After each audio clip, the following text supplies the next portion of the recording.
Wow. About a minute late. Depends on your clock. Hello. Carlton Pearson, welcome to Streaming Consciousness, where we tap on your brain and encourage you to expand your consciousness and your thinking and your logic and your realizations and your recognitions and your actualizations and accentuations of the self and soul. I'm into evolution, personal expansion. And I'm fascinated with the possibilities of what is and what isn't. So we tap tonight. Each week we do this, and each time, and I get stretched more. I get so excited about what we're thinking about, what we're talking about, the direction we are headed and going. And tonight is going to be one of those really mind-stretching times. I think each time we stretch as much as we can, and there's so many people responding and so many people sort of secretly watching and paying attention while others miss. And others watching don't want anybody to know they're watching. By the way, I forgot to turn my phone off. Let me have my wife do that. Isn't that something? I'm sitting here with my cell phone talking to you live. Gina's in the other room, and I need that phone unplugged. So it doesn't ring, my house phone here. Excuse me for this. And unplug phone. I'm sorry. I got to do this. This is live. By the way,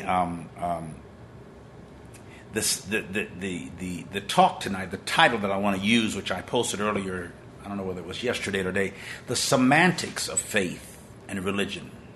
The semantics, the language. The study of meaning in language, how we communicate, because things are changing and things are expanding and things are being exposed in a way that we've never known in recent history or ever maybe in history. Knowledge is increasing so fast, as the scripture talks about. It's just very, very interesting. Very, very, very, very, very interesting. And I didn't change my mind. My mind changed me. Babe, I hear that. I already told her not to do that. I didn't change my mind. My mind changed me. I didn't change my thinking. My thinking changed me and what I thought about what I thought about what I thought. My mind changed me. People say, he changed his mind. I really didn't change my mind.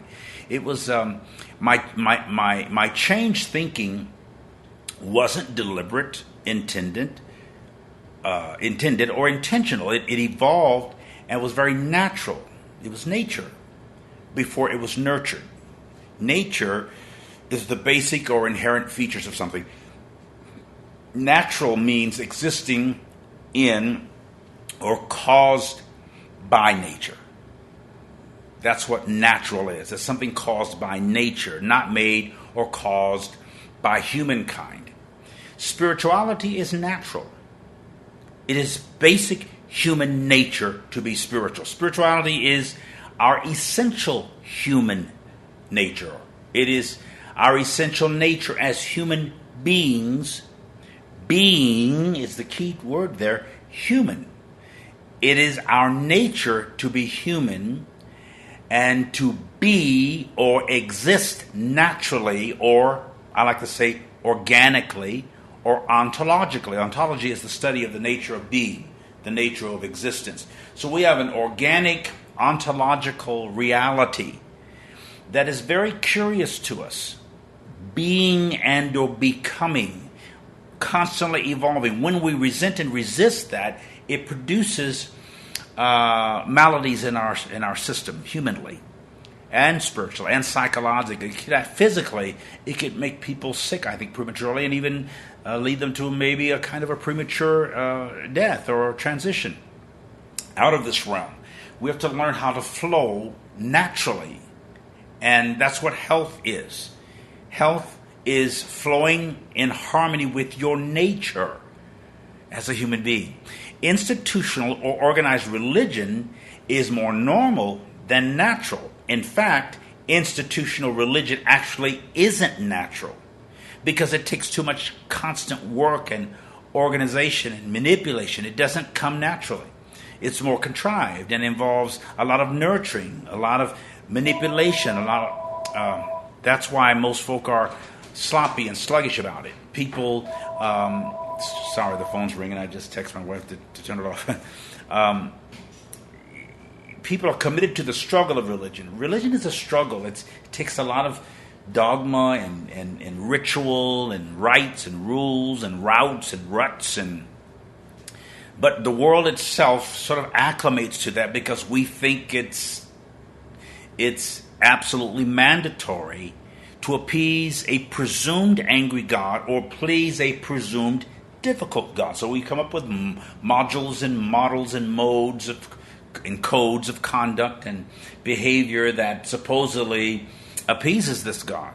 The presumption is that God is angry, and we're always trying to appease its anger or his anger or their anger. The gods are angry is a very common phraseology for many thousands of years, for many millennia. There's always been this perception that God, who is supposedly controls nature, most people personalize God as one who sends famines or drought or thunderstorms or earthquakes or natural convolutions or convulsions, and we just interpreted, the first people, humans, interpreted a natural quote-unquote disaster or upheaval as a sign that the gods were angry, because we're spiritual, but we interpret spirituality through religion, and the religion convolutes and obstructs a pure spirituality. We're trying to access our spirit through human means, and all we have to do is just be human and nurture our consciousness and expand it all the time. So because religion is so staid and entrenched doctrinally in people, we got 2,000 years at least in Christian indoctrination, it makes my job as a change agent a little bit more of a challenge, but one I welcome and to which I surrender. So let's talk more about theology, which I call God logic. Tonight's topic again is the semantics of religion and faith. Now, my friend Marcus Hunt, who lives in Little Rock, Arkansas, wrote this. I thought it was pretty brilliant. There's never been any of God without all of God, and there can be no God who is fully God while becoming less of God. Let me say it again. Okay? There has never been any of God without all of God, and there can be no God who is fully God while becoming less of God. Well, that's kind of an abstract statement. You've got to repeat it and study it and ruminate and cogitate and marinate on it a little bit. And you can do that, but it has to do a lot, again, with semantics. And semantics is the branch of linguistics and logic concerned with meaning. Okay? What does God, or the word God, mean or mean to you? Because it means different things to different people. I don't know which one of those questions you could answer more thoroughly. What does the word God mean, or what does it mean to you? I think the latter is easier for you to answer, because maybe none of us really knows what God is. Semantics is a branch, again, of language that and logic concerned with meaning. God, source, these are the types of terms you might hear. God, source, force, faith, spirit, including Yahweh or Allah, which is Arabic for God, etc. They're all basic references to the same, or at least a very similar ideology or idea. Okay? That there's some higher source of force or power or entity or entities that influences, if not controls, the affairs of men, or that created the earth and is manipulating stuff. There are various versions and visions of that people embrace, and out of that they create religions or modify their thinking around their perspective or perception of the semantics they use in reference to God. Some use the term meditation, which is for most people a form of prayer. A prayerful or meditative or contemplative person has been existing for many, many years.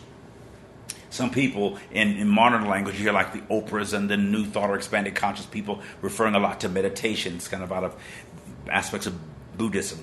And Buddhism means enlighten. Okay? Yoga means union with all. Islam has something to do with submission. So the term meditation to some people semantically just means prayer. New Thought will use the term ego in the same way, ways that some fundamentalists use the term devil or demons or sin. They aren't exact, but in the same neighborhood or the same category. You'll hear people like Eckhart Tolle speak constantly about the dangers or error of ego. The ego, the ego, the ego. Well, we heard the devil. The devil is busy. It ain't nothing but the devil. People like Deepak sometimes will use the term shadowy, your shadowy aspect, which is your sinful or darkened aspect, or the unconscious part of you that's in obscurity, or that doesn't, or it's unenlightened. We would say not generated, unregenerate, not born again. Genetics, generation, regeneration, always has to do with origin, genes, genetics, genuineness, genitals, the beginning, physical beginning of human beings. All these terms are related and interrelated, but semantics changes how they're perceived, how they're experienced, and how they're expressed, and that causes, some of the diversities that are polemics. We fight about diverse or different understandings or perceptions or realizations or recognitions of words and the symbols and the symbolism behind them, or the ideologies or ideas around them. So this makes life quite interesting, and mine, because I think a lot. I used to go almost entirely based on feelings and emotions, which is really energy in motion, the way Neil Donald Walsh defines it. And I respect emotions and devotions, and I understand that in both of them there are commotions. But I think the universe judges you, if I could use that term, or evaluates you not so much on what you feel, but by what you think about what you feel. And what you think about what you think about what you think about what you feel. Feelings are important, but they're non-distinct sometimes, and they're not clear. Now, I believe in intuition and certain things you see and sense. That's very powerful. That's part of your essence as a spirit being or spiritual being. But my reference to God these days is not to a or the God, but to an infinite reality and or intelligence that some call God, but which is really, or in reality, God nameless and untitled, and perhaps should be. God is both infinite and infinity. That means without finish or without end. Infinity is ageless and timeless and limitless and endless and spaceless in extent, in size, and it's impossible to measure or calculate. Many times Oprah asks people, what is God, or who is God, or how do you define God? Well, you can't define infinity, because infinity means without definition or without finish. Definition refers to a limitation or a limit or an extent. And the ultimate God, ultimate reality we call God, would be in the furthest reaches and rhythms and regions of consciousness. Somewhat non-distinguishable. And I'm cool with that. I don't feel like I need to know God beyond knowing me. I think the closest to God we will ever experience is ourselves. Not some entity out there somewhere, though we have access to that in consciousness, but I think it begins with self-realization. So what I call self-actualization, being actually, factually, functionally, punctually you. To live an accurate life, an accurate realization of the self. Religion can sometimes initiate the beginning towards that evolution, but then it blocks it when you get outside its parameters or its boundaries. And religion does have boundaries. In a sense, God is imageless, the ultimate reality we call God, not the limited one that you might find in your Bible or somebody else's sacred writ or scriptures, sacred writings. God is imageless, so if you can't imagine it, or you might say Him, that's okay, and it's probably closer to what we call God than anything else we've come up with so far. The unimaginable God, or the God without image, and it's a challenge to even not imagine what you imagined as God, because we do have these images. If you could stop thinking, and I don't know how to do that, but people talk about unconsciousness, and then we talk about consciousness. Conscience means with knowledge, or conscience. Conscious and conscience, or consciousness, it means with knowledge. Sometimes what you know conflicts with what you believe, because what you believe is what somebody told you or taught you, but what you know is in the cells of the soul. It's a cellular and cellular reality, and those cells in your soul are conversing with each other. And if you pause, become contemplative and pensive, you can hear the conversation even if you don't understand it. But hearing it causes an acoustical vibration, invitation, invocation, and incantation within your own soul. Then you start living in sync or harmony or cadence rather than decadence, death, decay, with your soul, with yourself. That's when you start unfolding in your divinity and getting a clearer understanding of who you are as well as who you aren't, if there is a who isn't. Wordy. I know you got to think about all this stuff. It's coming to me spontaneously. The God I perceive or experience, I don't want to say imagine, or experiment with, the infinite reality that I call God does not need to be worshipped, nor desires or expects it. But this mystery can be and is experienced by all who exist, and is indeed all that exists, both recognized and not, known and unknown. I like to say recognized, because really you know in your spirit, in the memory of the soul, that God, because that is you. But to actually know that God in the natural, human nature, gets convoluted because of religion. And religion has all the vices and devices that can really diminish your perceptions. Now, I recognize and realize more than idolize or even reverence this reality that I'm referring to tonight, using the word that people are familiar with, God.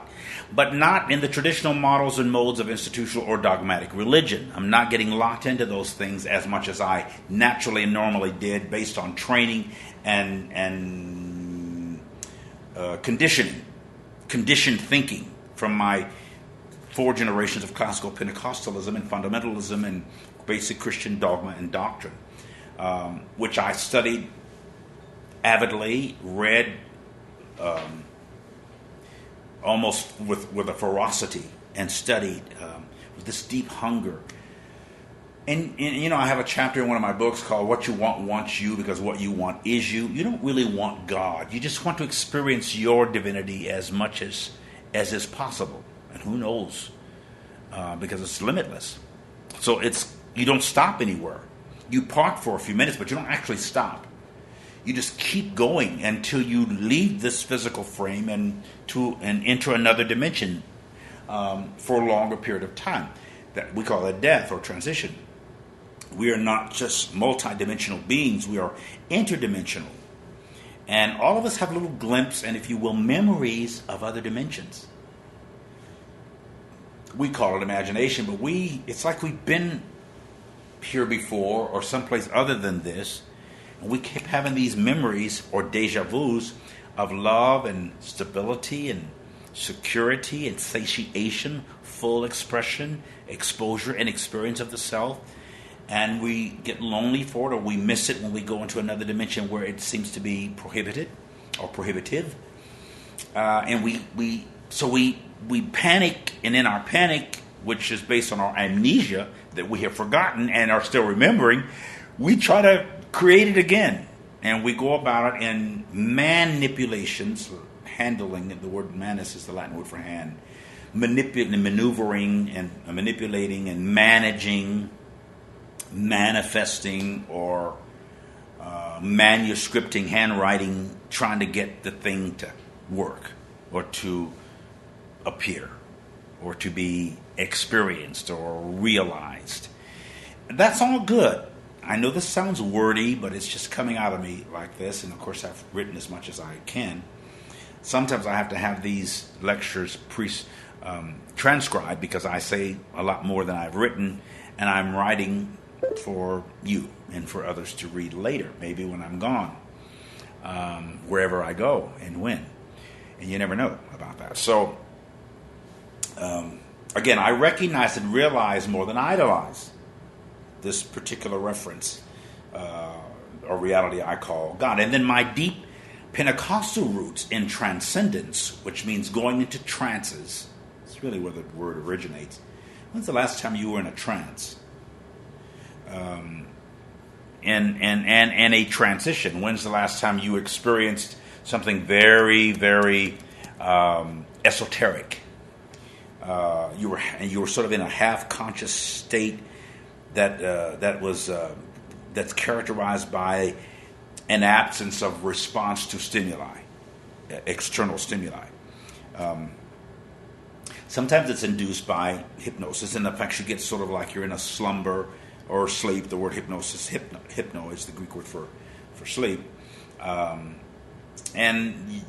people do that in church. The medium or the channeler is the preacher, or the speaker, the teacher, or the songster, as my aunt would say, or the singer, the psalmist, the music. It begins to channel energy in the room, and it doesn't have to be religious music. It could be your favorite kind of music, and you could kind of go into this half-conscious state. People do that with drugs. That's why probably across this country, pot will ultimately be legalized, as cigarettes are. And we went through the prohibition with alcohol, but it eventually came. All that is not necessarily a sign of weakness. It's a sign of hunger for the ethereal and the celestial and the extraterrestrial, something outside of the boundaries of human existence and restraint.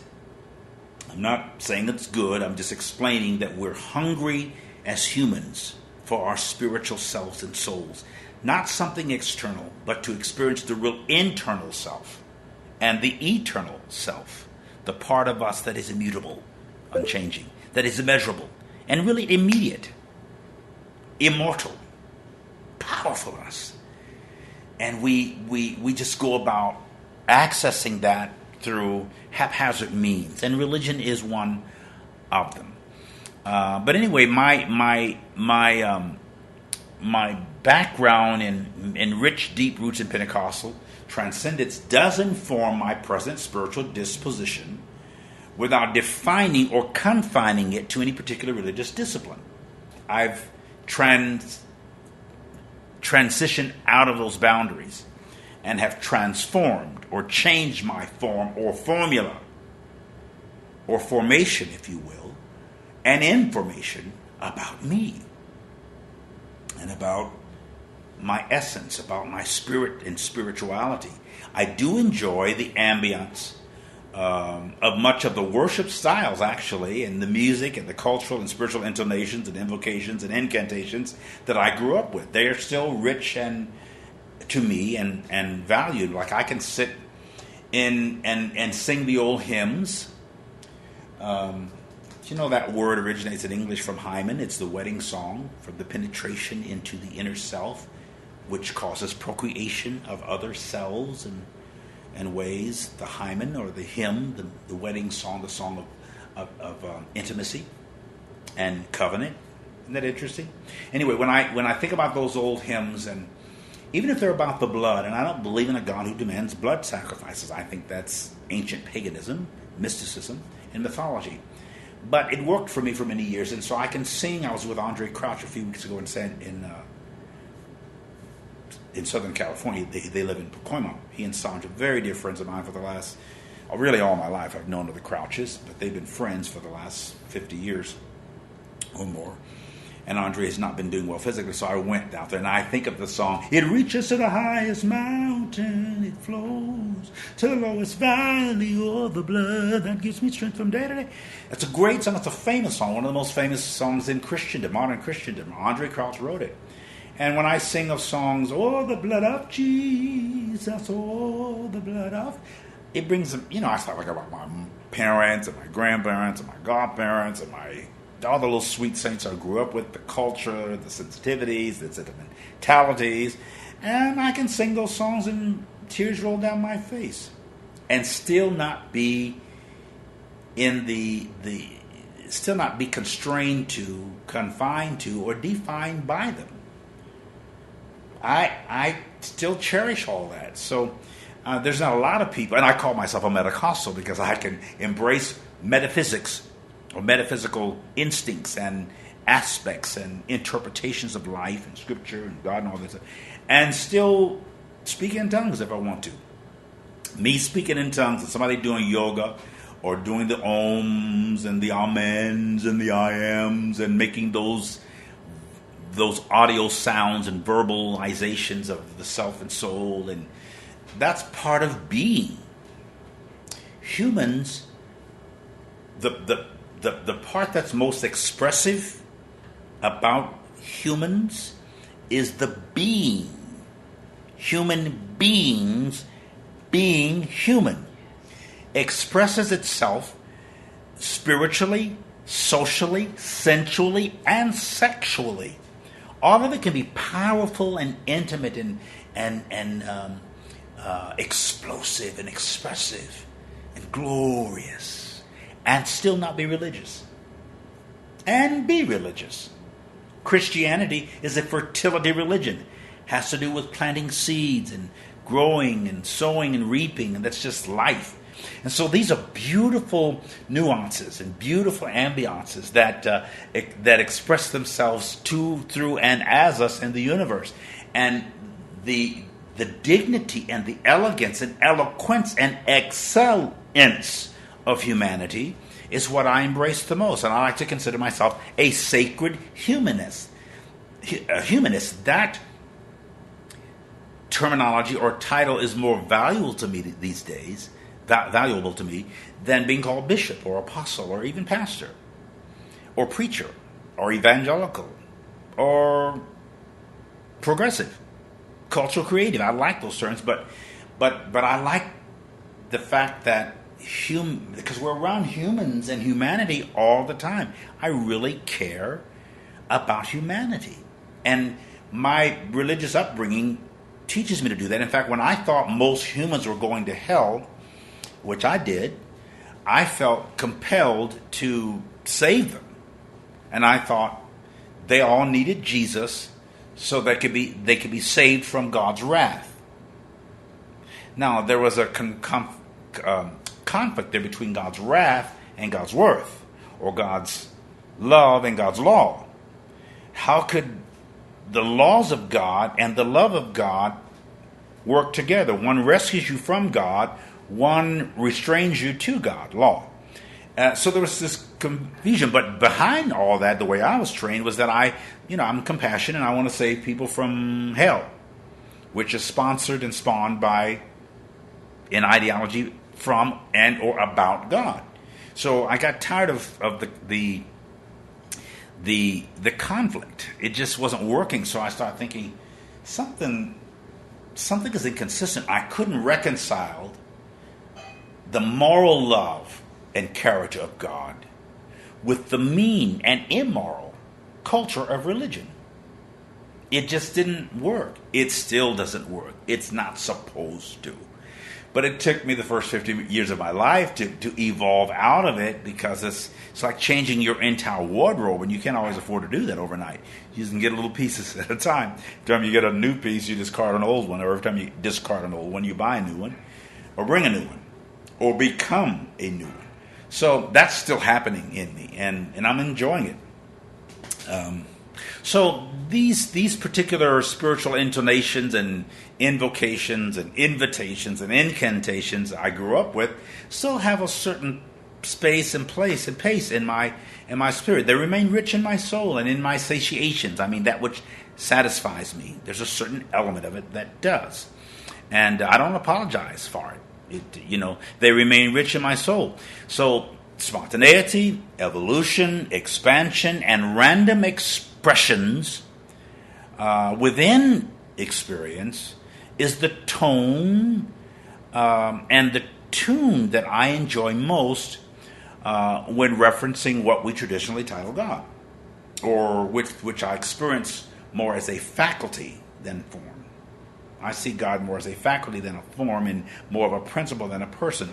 If you personalize God, then as Lucy used to say to Ricky, we got some splaining to do, because a personal God seems to be just sitting there doing too little and letting stuff get by. So we try to effect change on the planet where we think God hasn't or won't or doesn't, like feeding the hungry, clothing the naked, sharing what we have with others. Even religious people do that. We're trying to fix something we presume is not fixed. If it isn't fixed, the ancient shaman and mystics of the world agree on one particular thing, and that is everything is ultimately okay. It's not just going to be, it is. Realizing it is the discipline of spirit that we need to all submit to and subscribe to. Once we convince ourselves that everything is ultimately and reasonably, and in some ways immediately, all right, we lose our panic and we stop freaking out, assuming that it isn't. And then we start trying to fix it with the very models and modalities that we concoct or create, usually out of fear more than faith. So most religious people have more faith in their fears than they do in God, or they subconsciously associate fear with God and to God. And it's called the fear of God, or the gods are angry, and therefore if you fear their wrath and want to avoid it, then you need to subscribe or submit to these particular prescriptions for the malady or disease of living. That's how we've created the kind of world that we live in. Worship doesn't impress or move the infinite reality many call God. I've come to this personal conclusion. You don't have to buy it. Worship seems to affirm some people's faith in their God or gods, and tends to be motivated more by ego than spirit, and more by fear than faith. That to suggest that God needs or desires anything, including worship, is to suggest or infer that God lacks something or lacks anything. And a God who seeks, lacks, or desires is made more in the image and likeness of man rather than the other way around. We've created this very needy entity. Give God your praise. He wants your praise. You got to give him praise. You know God's been good to you. It's like me sitting around despising my kids because they don't crawl in here every time they walk through that door and say, thank you, Daddy, you're wonderful, I love you, I bless you, I praise you, thank you for my food, thank you for a roof over our heads, thank you for clothes, thank you for food in the refrigerator. I know they're grateful, and occasionally, if they just come and kiss me, that's fine. But and I love kissing them as much as I wish they loved kissing me. I love my children for all kinds of unexplainable reasons. And I love my wife for the same reason. I love my parents, and I love life and stuff. But this thing we've been trying to do to create this other reality around fear is, I think, destructive more than constructive. And so that's what I feel like in this particular 21st century. Things are shifting. Some people are still in the first century mentality. When all this stuff in the Bible was written, New Testament, all of it was supposed to be based on what was going on within a religion, Christianity, that was less than 30 years old. Okay? The last book in the Bible is the book of Revelation. It's the last one because it was the most debated of all of the books of the canon. And today it's still highly debated as to whether or not it is original rather than a forged copy, and a forgery. They didn't think that the book of Revelation was written by John, whom some call the Revelator, who would have been a first or second cousin of Jesus. James and John were the sons of Zebedee, and who we think was married to possibly Mary's sister. I mean, there's all kind of speculation. If you go to Israel, and I hope some of you might go with me in 2015, I'm going to take this the first ever radically inclusive peace tour to Israel in October 2015. On my bishoppearson.com site, you can find the Israel page and click it and go there and start saving money to come with me if you want to.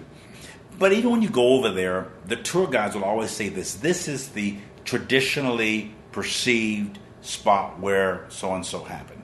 This is what traditionally, historically, they say occurred in this spot. Nobody knows for sure. You know, there are several indications that suggests that some of the things written in the scriptures, particularly the New Testament about Jesus, geographically exist, but nobody knows the exact spot. We know categorically, maybe generally where the area is. But they make sure to say that tradition says or history says nobody can prove it. And that doesn't offend me. It just disappointed me a little bit when I first went over there, which was in 1972 or something like that. That there was just a lot of question marks around history. The English word means his story, based on the Christian calendar, which begins with Jesus. That's a whole other research you can do on your own. Now, I am not denouncing everything or denying what I've experienced in myself. About worship, I just don't believe in a God that needs that or expects that or demands that any longer, because that puts God in a weakened position. In Scripture, Jesus is recorded to have said to the woman at the well, "Woman, you worship what you don't even know."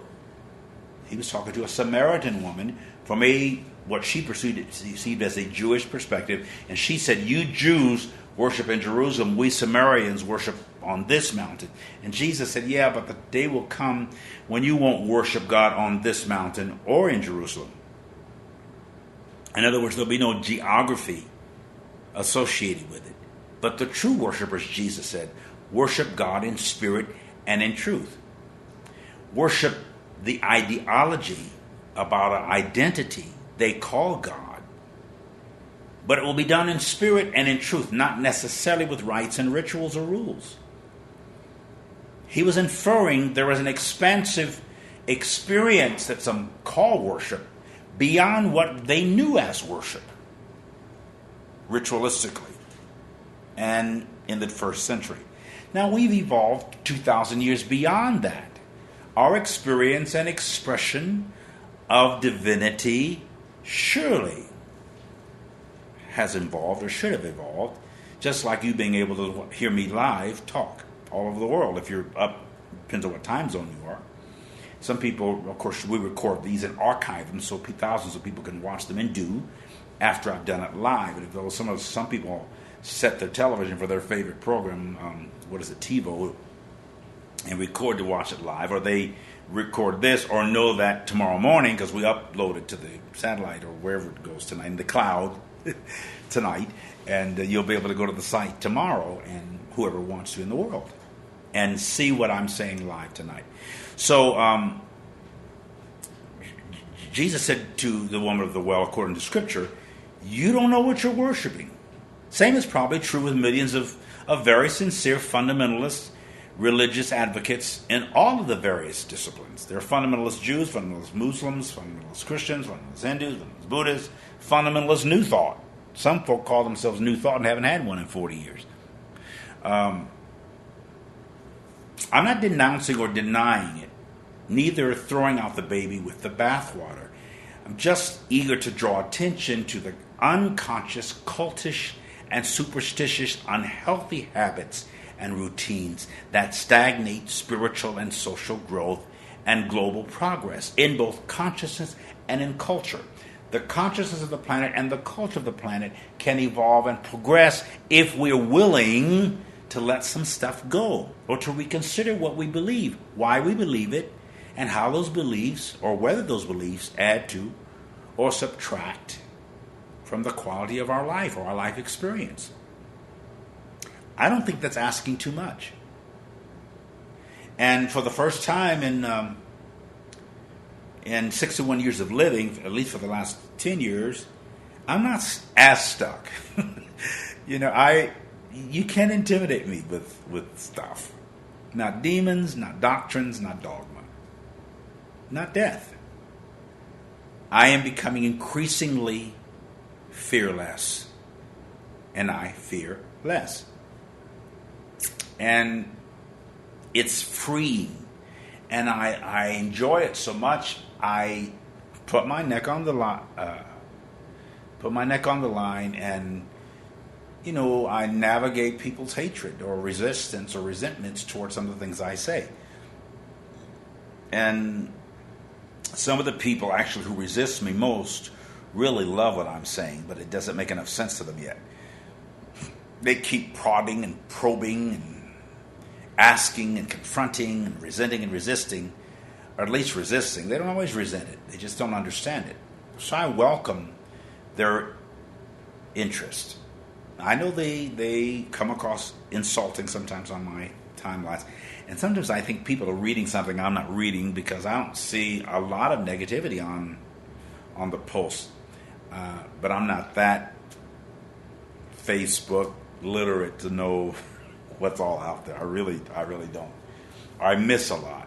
And I'm not generally a negative person, so I don't look for negativity. I see a lot of positivity, even in some of the negativity. I see and sense the hunger of humankind to find itself and for people to be free. And the ones who are asking the most questions, whether they're really interested or just confrontive, we basically are seekers and searchers.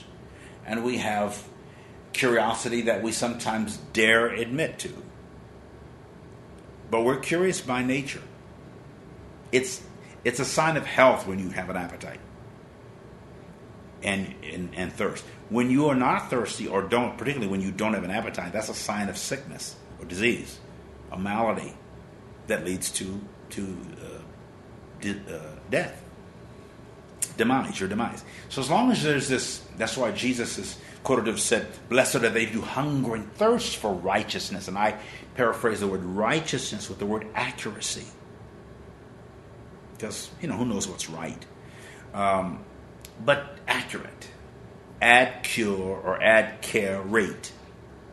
The cure and care, or care and cure of you, your soul, your being. Pretty powerful.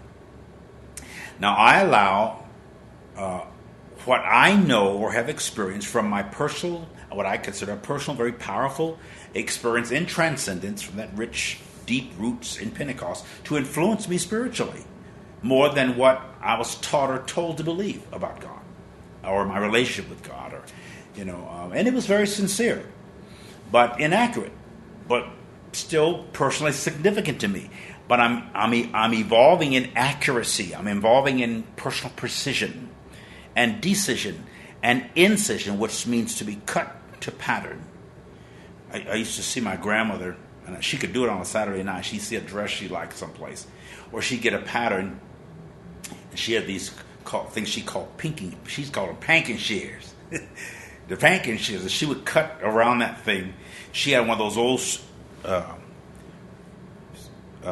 sewing machines that you use your foot to make it go pedal, and it was. And I used to love that. I would sit and play with my little toys. She always bought me some little plastic animals or something to play with. But I'd look at her foot, and that thing would go, zzz, and she'd, in a matter of a few minutes, seems like, she had created this beautiful dress that she would wear to church the next day and find a matching hat and, fix it up. Sometimes a purse and stuff, or she'd get that based on the material that she found. She'd say, "What you think about this material?" And she'd call her sister, or run by her sister's house, my Aunt Lila, who just transitioned at 98 years old, just about 2 years ago. My big mama died when she was 53 years old. But I used to watch her cut that thing to pattern. And she always improvised, and, she embellished it, and she personalized it the way she wanted it to look. And I just thought that was so creative and ingenious of her. She'd never had any formal training in seams tailoring. I don't know how she learned, but she did it. She made most of her clothes. She didn't have a lot of money to go buy these big, expensive name brand stuff. She made her stuff, and I always thought that was pretty awesome of her. And a lot of the old folks would make their own clothes, but they'd have crooked hemlines, and sometimes I'd hear her say, "Oh, Lord, look at that. She didn't hem that right." She'd be making a little fun. And then she said, "I shouldn't have said that. Shame on me," or something like that. She was a sweet little lady. But I noticed the little holiness tactics and intuitions among them and how they struggle to not say too much. Or she'd see somebody that wasn't dressed properly, instead of really, now she'd go, "Oh, Lord," or something like that. She'd never really denounce, fat hips or something like that. She would just say, "Oh, Lord, what's she doing?" That kind of thing. And I was a kid. I mean, I was 10 years old when she transitioned, so I noticed all that stuff as a little kid. And I thought it was precious, though sometimes pressurous or pressured. So all things really do work together, and especially if and when we allow them to. Attitude has a lot to do with it. And I like to say attitude determines altitude. So even though much of my religious background can be considered mythical or pagan or ancient, and not necessarily originating in or as Christianity, I have always loved and listened to what I felt was the voice, the word is phonics, phone in Greek, or we're getting this word phonics or phonetics of spirit, and or God. And that God was speaking to me, through me, in me, as me. And after 50 years of that mystical, more than mythical sensitivities, I have matured in my awareness of same, and I've evolved to where I am today and continue to expand. And I'm doing it less apologetically. It took me a while to embrace who I am and what I am and that I am, without feeling like I needed to apologize or explain or make plain to all the people who didn't understand it. I do care that it seems more plain to them, but I don't feel obligated necessarily to subscribe to their particular appraisal of me. It's not what others think about you, it's what you think about you. It's not what others believe about you, it's what you believe about you, what you feel and express and experience of yourself. At the end of the day, as we like to say, how do you experience you? Not how your children or your spouse or partner or your employees or employer or the other members of your family, but how do you experience you? It's very important, very personal, very powerful. So the rules and rituals of the particular religion that I was brought in, though once very powerful for me, the worship experience and expression remains precious to this day, but not limited. I'm not limited to the paranoia and the egoic pathology sometimes associated with that model. I regret nothing of my past and believe it was all part of who I am and who I am ordained, the path I'm ordained and designed and assigned in this life. Powerful. I've never been more excited, never more fulfilled, never more in sync or syncopation with my soul, my own soul. I no longer feel stagnated or stifled or stunted or bored in my personal, spiritual, and ministerial realities as I was feeling towards the end of the 90s. When I began to shift, I just got bored with my own ministry. That's a pretty spooky thing, and you won't know what it is unless you have a ministry. One of my friends, Joe Moravsky, made a brilliant response and observation on my timeline today. I'm going to quote him. Every level of our development, intellectually, emotionally, spiritually, etc., transcends but includes the level prior to it. whatever you evolved out of. We learn to differentiate but not disassociate our experiences and to evaluate them both individually and cumulatively with an appreciation for each and the role it has played in our growth and expansion in consciousness. There's an association. All things really do work together for good. That was my comments on what he said. Let me finish his statement. Just as in the evolutionary process, atoms become molecules, become cells, become organisms, in like manner, we are becoming fully integrated beings. Isn't that powerful? So, faith sort of versus superstition, or are they the same? I posted this earlier this week. Faith is common to human existence and essence, and it's inescapable. I mean, the question is never that or if you believe, but what and why you believe it. Everybody believes, even if they believe in nothing or consider themselves creedless. If you breathe, you believe. But do you really believe what you believe? Or just tolerate the ambiguity as insignificant?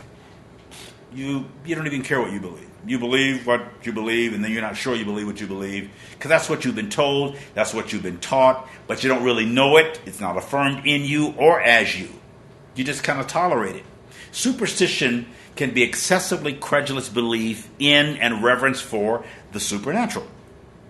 Belief or faith in the supernatural in regard for things or realities considered above nature. They're celestial or extraterrestrial. That's all considered a form of superstition. And I subscribe to the fact that, it's hard to avoid. It's reality. This includes angels, aliens, demons, ghosts, even gods. Some consider superstition a widely held but unjustified belief in supernatural causation, that something outside of you causes things to occur in you. I often say life doesn't just happen to us. It happens through us, and it happens as us. But then these beliefs lead to certain consequences of an action or an event, and then you practice that belief based on some experience. Well, that sounds pretty much like religion, doesn't it? Including Christianity. You believe something, or you believe in something, or you believe about something that you can't prove, and you call it faith. Is not faith and superstition at least similar, if not same? I'm not denouncing either. I'm just making an observation. Are not both forms of curiosity and searching and seeking, believing in stuff? We believe in stuff, and we believe stuff. So keep seeking to distinguish the difference between what you believe and what you've been taught and told, and what you know in the deepest recesses of your soul. Study more, focus more on what your, as I referred to earlier, your cells and your souls converse about. Cellular and cellular realities. I sort of coined the phrase cellular. But the cellular and cellular, the word soul in Greek is psyche, where we get the English word psyche or psychology, the logic of thought. Thoughts are conversations. Thoughts are communicative. Thoughts are communications. Thoughts are invitations and incantations and invocations. Thoughts invite and invoke. That's why we should study our thoughts more. Not just what we're told and what we're taught, because as I said earlier, the universe doesn't necessarily evaluate, appraise, or judge you based on what you feel, but by what you think about what you feel. Now, faith and superstition could be different, but they're very similar. Most people either can't identify the mystical conflicts between what they believe and what they know, or they refuse to acknowledge them. I'm saying consider them and don't be intimidated by them. Life for most of us is, if not all of us, is an ongoing experimentation with and curiosity and discovery and recovery of original self and soul. Once you lose curiosity, you begin to shrink and shrivel and diminish inwardly. The stagnation leads to death or desolation, not resolution, dissolution, and desolation. So enjoy being curious. Don't be suspicious of curiosity.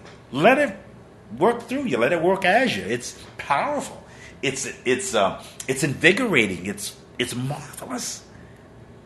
I mean, I am so stimulated by my own curiosity, not just about stuff and things, but about me. I'm pretty interested in who I am being, and as a being, and who I am becoming.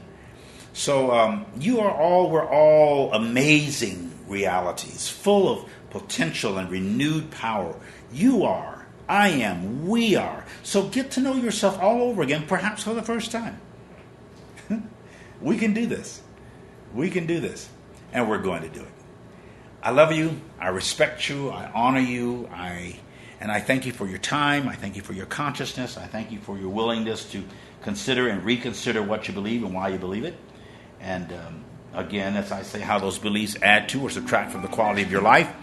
If you're really moved by this and interested, I think it's worth your time, and obviously you do or you wouldn't have listened, donate something toward it. We want to expand what we do, the reach of what we do.